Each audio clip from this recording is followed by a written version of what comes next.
Hey everybody, Nick Espinoza, your chief security fanatic here, and today we have to talk about China's secret network of police stations that are around the world. Here's what's going on. This is awfully alarming, and this is coming from Matt Burgess of Wired in his weekly roundup of cybersecurity things and going-ons in the world. And Matt, if you are listening or watching to this, well done. I'm going to be paraphrasing or directly quoting you quite a bit here. So a lot of the words you're about to hear are Matt's, and like I said, I've been a fan of his for a while. So with that, here's what's going on. Officials in Canada and the Netherlands are investigating allegations that Chinese police forces have operated a network of illegal police stations within their countries. Now, according to reports that emerged this week, Chinese police forces have been operating out of clandestine bases and using their presence to track and threaten dissidents.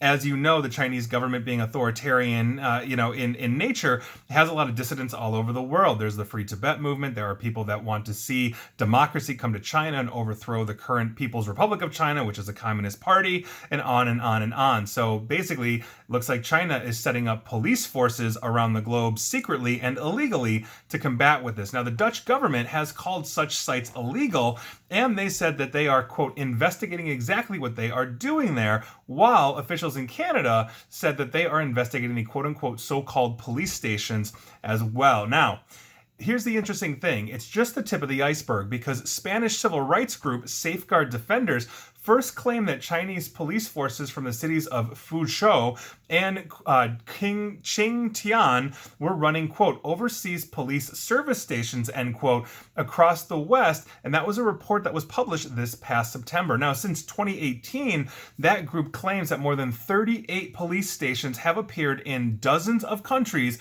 spread across 5 different continents. Quote, such overseas police service stations have been used by police back in China to carry out such, quote, persuasion to return, end quote, operations on foreign soil, including in Europe, end quote. Now, lawmakers in both England and Scotland are also planning on investigating this as well. Chinese officials are not denying that they have the existence of service stations, but they say this is more for bureaucratic, basically services for their citizens that don't involve police operations. Think of like a consulate. So when I've traveled to China, I don't have to go to the embassy in Washington, D.C. There's a consulate here in Chicago I can go to and basically get a travel visa to China, which is all jumping through a whole bunch of hoops and all of that. That's essentially what they're saying here. The embassy in Canada it basically said that these stations exist to allow Chinese citizens to complete tasks like renewing driver's licenses. Quote, the main purpose of the service station abroad is to provide free assistance to overseas Chinese citizens in this regard.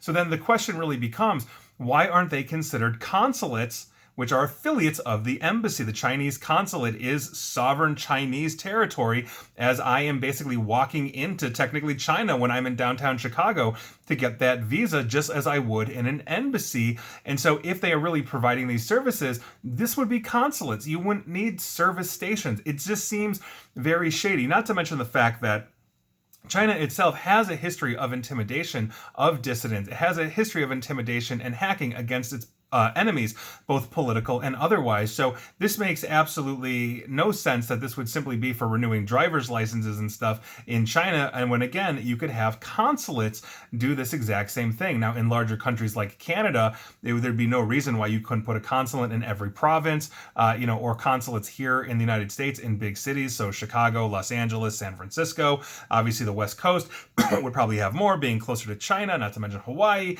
et cetera, et cetera. So there's no real reason to do this, and this really does seem shady, again, for all the reasons that I pointed out. So great article by Matt Burgess. I think this is something that we need to be concerned on. I hope, for the record, because Matt did not mention if the U.S. government is doing this, and the U.S. government really should be doing this as well, looking for these quote-unquote service stations that are actually basically Chinese secret police, apparently, that are essentially harassing citizens from around the globe. That's not cool. China needs to stop it, and they need to be they need to basically be held accountable for that. That's what I was trying to say.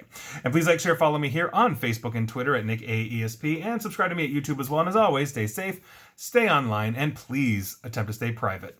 Thanks, everybody.